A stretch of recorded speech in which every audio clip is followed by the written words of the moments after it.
full detail lockdown shoulder workout coming up. Shoulders, we've got two sections. We'll keep it simple: shoulder girdle, shoulder joint. When we're doing a lat raise, which is going to be the first one that we're going to do, it's very important that we limit the shoulder girdle movement and just allow the shoulder joint to move. So what we don't want to do is from the back, we don't want to be doing this as well. Shoulder girdle stays down, just the shoulder joint. We're not doing this. That's the first very important thing. Second is the medial delt needs to be on top.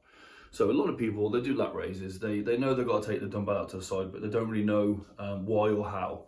So first thing, shoulder girdle stays down, then we're going to bring our arm out to the side. So at the moment, my medial delt is around the back, my front delt is on the front. If I rotate my elbow up and over, can you see how that brings my medial delt up onto the top of the exercise? So now, when I'm here, my shoulder girdle is nice and still, so the movement is completely facilitated by my medial delt. If I put my thumb up and just swing, my front delt's doing the movement because it's on top, at the top. When I chest up, hit that medial delt, nice and smooth. Shoulder girdle stays still and just hit up the medial delt. So continuing with the medial delt work, the first exercise, 2 dumbbells, these are in 5 kilos.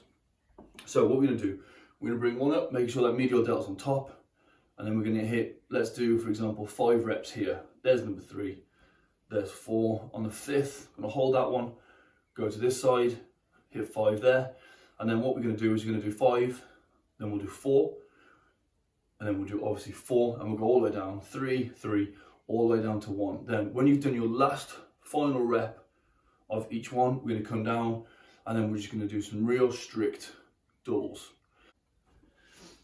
Exercise 2. So we're going to hit the front raise, we're going to hold one, and then as we described in the first video, depending on the angle of the wrist, normally depends on which muscle is facilitating the work. So with this particular exercise, we're going to hold a front raise, and then we're going to ask the front delt to do the work for us here.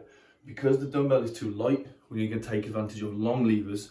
So we want the dumbbells as far away from us as we can. Obviously, that creates a bigger load, and then it translates to us as it feels heavy and it's more work. So we go from here, coming up, back down. Exactly the same principle, and from the side, chest is high, abs are tight, making sure that front delt is doing all the work. 5 and 5 per side, all the way down to 1.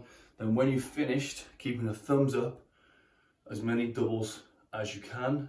And remember, please do not let it turn into this.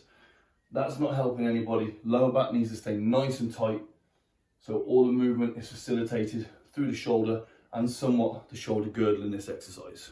Going in exercise 3. So taking from an upright row, we're going to bring the one up. When we bring it up, we squeeze up and back, traps in. We're not here, we're up and back with that. Keep it nice and wide, 90 degrees at the elbow, and then we're going to do upright rows from narrow to wide. So I'm not staying out here, narrow to wide. It'll be 5 of those, hold that in on the 5th, narrow to wide. Exactly the same principle, descending 5 all the way down to 1, and then at the bottom, once you've finished, chest is up, squeeze the shoulder blades together at the back, and we hit those doubles to failure. 4th exercise, shoulder press. We're all very familiar with this. So we're gonna have one, 90 degrees at the shoulder, 90 degrees at the elbow, and then we're gonna work up and out. So if you'll notice the path that my arm takes, I'm not coming up and overhead, I'm pushing up and slightly out, so the dumbbell stays slightly wide at the top. That again will put more tension on the front head. 5 on the other side, and again, I'm not allowing the dumbbells to do is they're not here. I'm keeping the tension. So be nice and strict with that form. Shoulder blades are squeezed together, and again, when you're finished, hit the doubles, stay nice and wide. Again, don't bring them in, stay really wide, and you'll really get a really good burn on that. Shoulder press is quite a strong exercise. It's very practiced with most people in the gym. So we put a couple of exercises into the program so we can pre-exhaust the other exercises so you get your most out of that and it feels good from the start. Last exercise, rear delts. Can't forget about those. Very important to keep the nice round shoulder. So one of the key points here is when I lean over, I'll go from the side for you. When I lock my rear delt in, I'm traveling 45 degrees at the elbow and I'm just squeezing that rear delt in, just is here. What I'm not doing is I'm not retracting my shoulder blade. I'm not using my traps and my rhomboids to hold the squeeze here. It's the same as maybe a lat spread. You pull your rear delts in. So come up, squeeze that in there. Once that one there's locked in, I'm just going to squeeze that one in 5 times. Once I've hit that one in 5 times, it's only a small range of motion, lock him in, and then squeeze that 5 there. Again, this is not a bent over row. As I look from the side, we're not hitting the traps to this. We don't want the traps at all. We want to hit nice and wide out there. It'll take a while to connect to that, but that's the form that you're looking for. Hold 1, 5, hold the other 5, descending all the way down to 1, and then when you've finished, hit the doubles with a little bit of a squeeze.